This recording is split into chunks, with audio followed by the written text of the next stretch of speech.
My name's Mikaela, and in today's video I'm going to be sharing a tour of my traditional tattoos that I've had done here in London, from the first one all the way to my most recent one.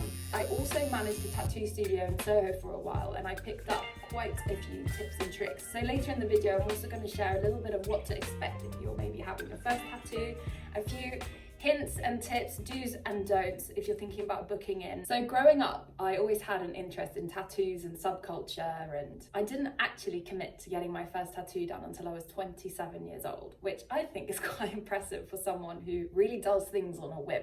The year is 2018 and I've just returned from a 1-month-long trip in Thailand with my half-brother, whom I did not know before that trip. It was crazy. After that, I got home and thought to myself, I need a tattoo. Only 2 of my tattoos have ever been done in a tattoo studio, and the rest have been done by primarily one person who tattoos from home. So I got back from Thailand, I landed for about a day, and I messaged my friend and I said, Vlad, I am ready for my tattoo. And he was like, are you sure this time? And I was like, yes, this is it. So I messaged Vlad, I said, look, I'm ready for my tattoo.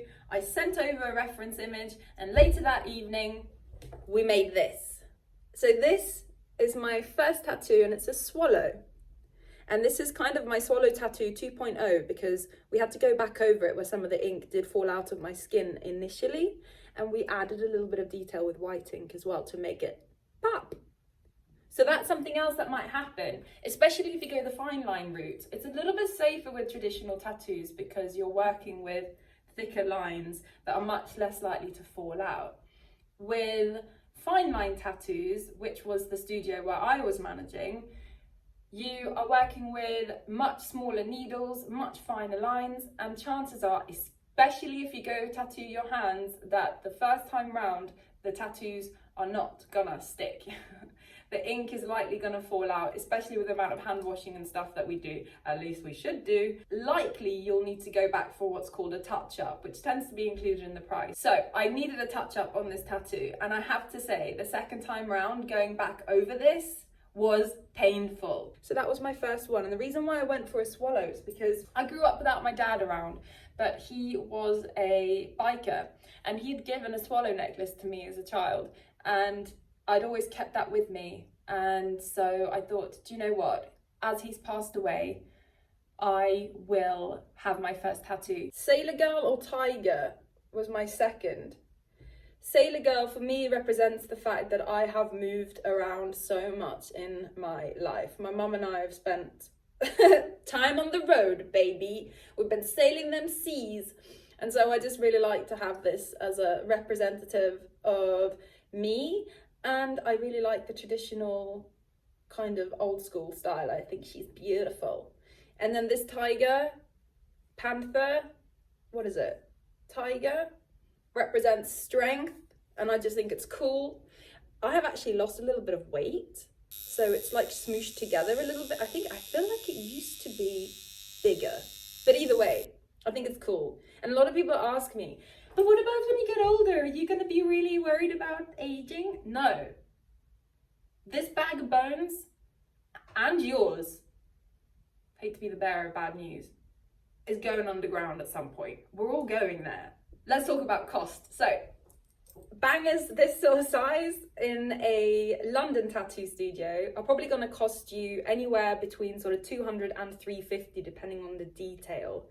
Tattoo studios tend to have a minimum, which is anywhere from about 50 to 100, and they also do flash days where they'll already have come up with a few different cool designs that they're but charging a lot less for that particular day.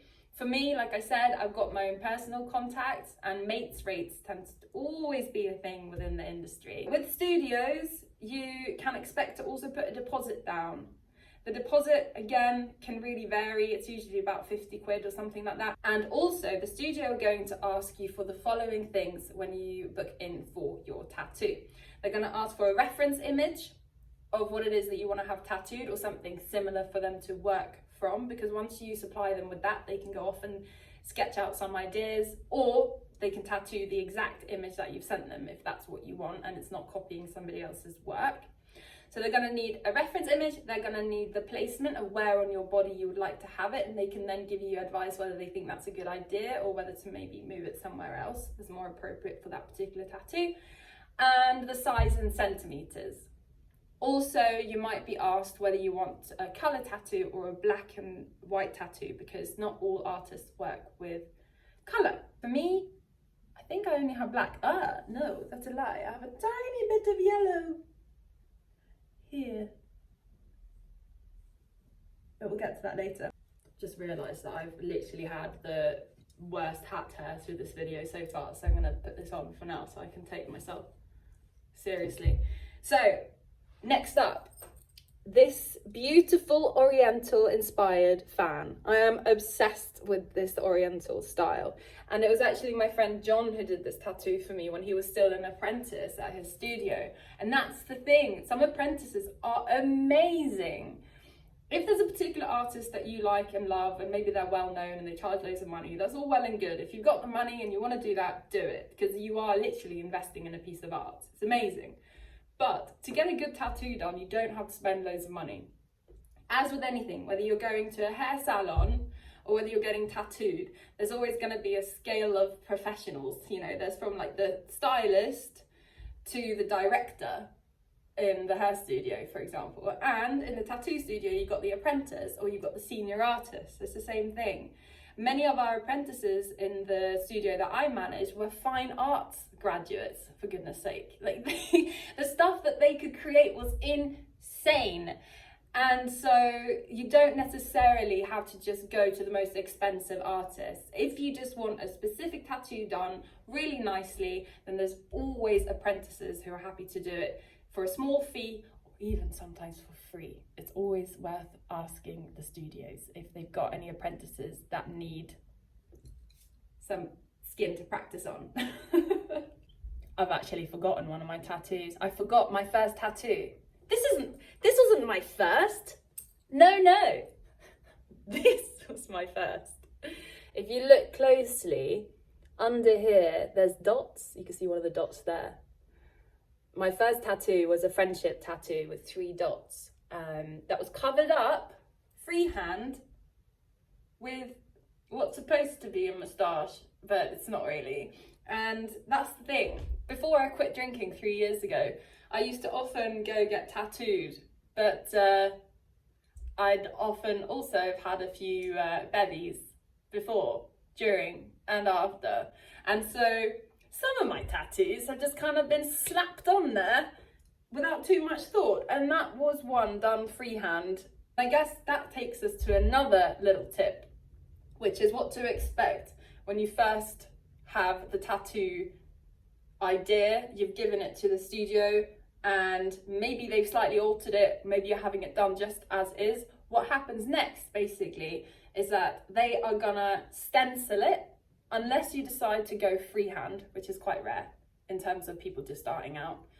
They will stencil it, they will stick the stencil to the point on your body where you want the tattoo, and then you can see what it would look like beforehand. So you don't just blindly have to go into it and be like, I'm gonna have this, and then they're like, zzz, and it's permanent. They will stencil it on so that you can take a look at it and change the placement and the size and whatever, should you want to. It is literally the job of the tattoo artist to make sure that they are delivering to you your hopes, dreams and desires. It was quite funny actually, because these 3 dots that sit under this moustache initially were my first tattoo, and they were done in a tiny studio in Fulham. Literally, me and my mate just walked in there and we were like, we want to get matching friendship tattoos. They were like, sick, what design do you want? We were like, 3 dots, please. And he was like, you're going to pay minimum charge and you're going to have 3 dots each. And we're like, yes. And I think the minimum charge is something like, I don't know, 60 quid. I think we got them down a little bit. I think we did haggle. But it took over an hour and a half because this poor bloke was really struggling to make 3 dots in a line, first of all, line up to be the same size and same distance apart. Who knew? But the smaller the tattoo, often the harder it is to get just right, especially if it's super intricate. And that's another reason why I love traditional tattoos, because I just feel like they're just a bit bloody easier, to be honest. Next up, what did we have? Well, I'm pretty sure Next, I had this kind of sad, crying love heart, which was actually for the passing of my stepdad. So I wanted to have one for my real dad and one for the man who I call my stepdad, even though technically he kind of wasn't. But he was someone who meant an awful lot to me, and I wanted something to signify that. And at the time, I was obviously feeling quite sad, but also the love. So I felt like that was really fitting. That was around about the same time. That's actually the name of my dad, not Kurt Cobain, which I do get people ask me that all the time. And I'm like, good Lord, no, I would not have Kurt Cobain's name tattooed on me because I did not know him. Good music though. But yeah, so Kurt, it was my dad's name. And then I just wanted something to kind of match. And I got 1989, which is very inspired. It's my birthday. I'm sure you could guess. So I got that. We're going to run through the next ones quite quickly because this is where I really stopped caring as much about the meaning and just wanted to get tattooed. So this, shortly after, is by Polynor. You can find this absolute gem of an artist on Instagram. And the reason why I got this at the time, at least I told myself, I was working in a corporate office at the time. And it was when I was kind of getting into my main tattooing phase and feeling all rebellious. I'd also given up smoking. So this was to represent my kind of inner devil. You know, that little devil on the shoulder that we've all got who's like, go on, just have one, go on. Anyway, that was to represent that. And then I've got another Polynor tattoo here. Well, it's actually kind of half. This is meant to be my reflection in a pocket mirror. Again, it's that kind of inner monster that we've all got winking all seductively at us. This rose, funny little story here. So this was John as well. This was my apprentice friend. Lovely rose, brilliant. Now, can you see this moly mole here? Yes. So as you can see, we've gone around the mole. Interestingly enough, that was a topic that hadn't ever really come up for me, right? What do you do with moles? Do you tattoo over moles? No, you don't tattoo over moles. It can be done, I think, probably in a way that's slightly less obvious than that. For example, here, that just sits nicely in a little gap, this little mole. But this one's...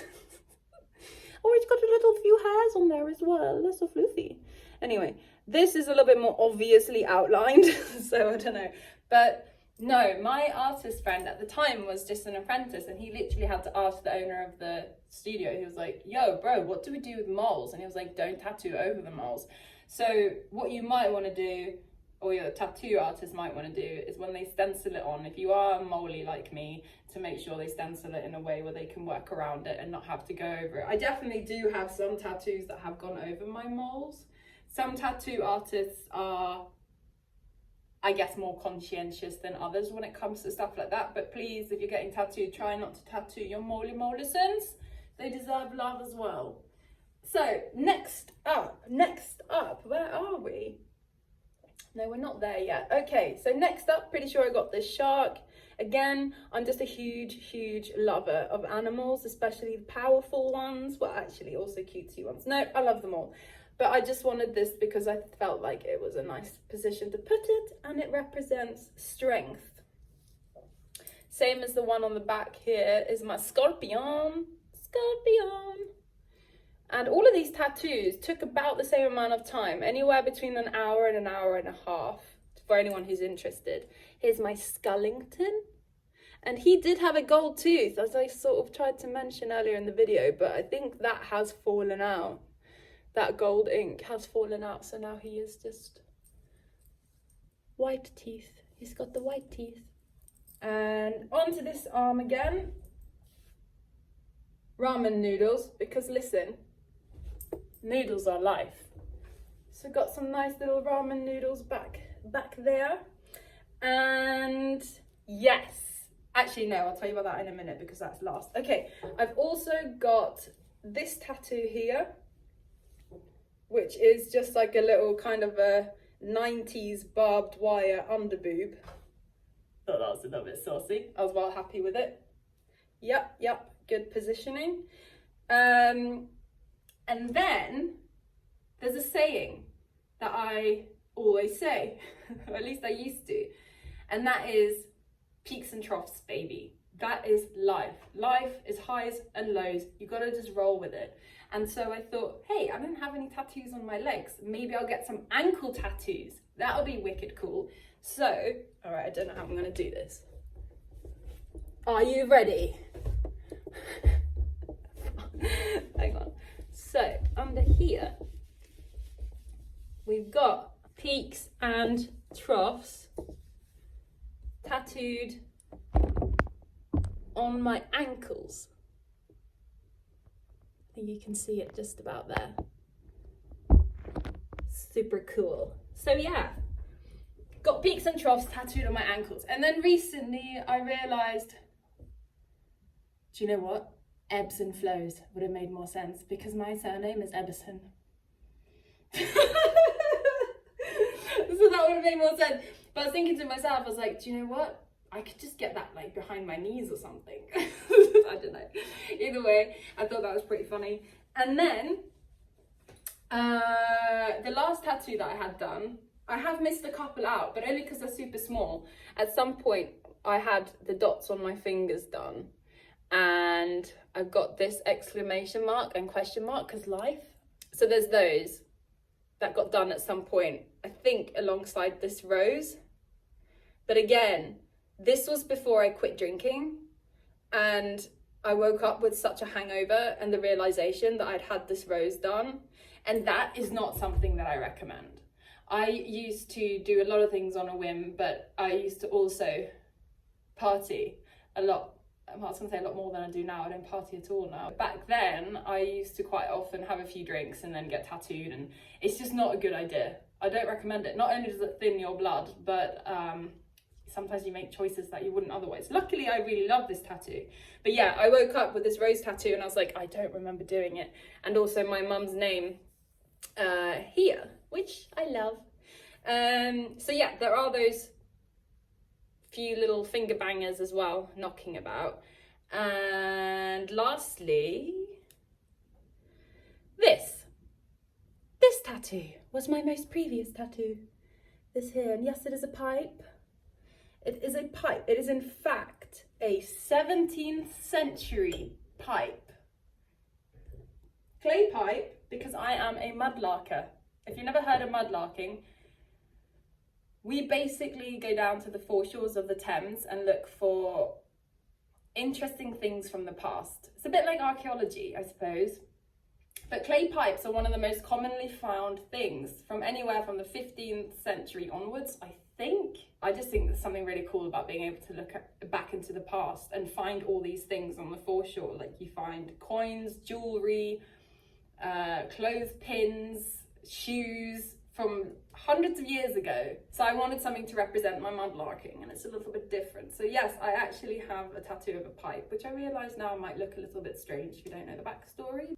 So there's one tattoo that I forgot to mention, and it's this one here. And I really wanted it to centre around this bone so that when I move my arm around, it kind of moves with it. I was contemplating the elbows, and I'm not sure why I didn't go for that, to be honest, but I've still got the space, and it is Halloween season, so maybe it's meant to be. But comment below, what are your tattoo ideas? Maybe you've got your first tattoo booked in, or perhaps you're a seasoned veteran. Either way, as you know, it's been a while since I got tattooed, so I'm looking for inspiration, and I would love to steal a little bit of yours. Okay, so quick rundown for those of you who are getting tattooed for the first time, or maybe are just a little bit nervous and you want to know what to expect. First of all, you've done your research. You've found an artist whose work you really like, who you can see has got loads of good reviews or loads of comments on Instagram or whatever. You can tell that their work is for you. You've sent them a reference image. You've told them the size, the placement, and whether you want it in black ink or whether you want it in colour. Then they're going to confirm with you a time and a date to come in to the studio. Now, I recommend that the day before you don't go out on the lash, and especially not the day of. It's important to not thin your blood with alcohol or anything else.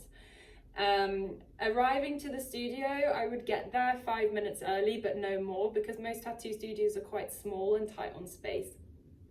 Please don't bring a +1 unless you really have to. As I said, tattoo studios are small, especially if artists are tattooing from home as well. If you're not going into a studio, there often isn't a lot of space. So please make sure that if you are bringing someone, that you check with the studio that that's gonna be all right on the day. So once you get there, you're most likely gonna wanna bring with you a bottle of water and maybe a snack as well for your blood sugar to either have during or after. For most people, they're okay, to be honest. Like, the pain isn't even that bad. It's completely bearable. If you're having a fine line tattoo, anywhere kind of on arms or legs or back, anything like that, you'll barely feel a thing. If you do have it done on the inside of the arm, maybe on the ribs where I had this, for example, yes, you do feel it a little bit more, but again, completely bearable. If you've gone big, you've gone bold, and you're gonna have a big back piece or something, a lot of writing on your ribs or something, you know, that's more sensitive, yeah, it's gonna hurt. Make sure that you've got enough stuff for your blood sugar to keep you, you know. There was only one person who fainted whilst I managed the studio in Soho, and Haribo fixed that pretty quick. Lastly, what you can expect in terms of the actual tattooing. Like I said, you're gonna finalize the design with a tattoo artist.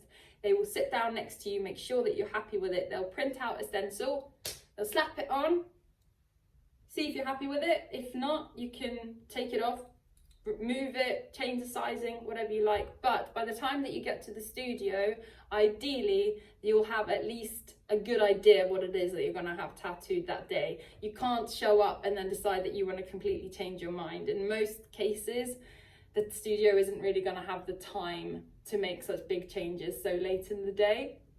Once a tattoo begins, or once the tattooer starts working on you, like I said, for anything like this, anything up to maybe 2 hours all in all should be fine time-wise. And actually what you tend to find, what I find, is that it hurts less as time goes on. It's almost like your skin has a way of numbing itself.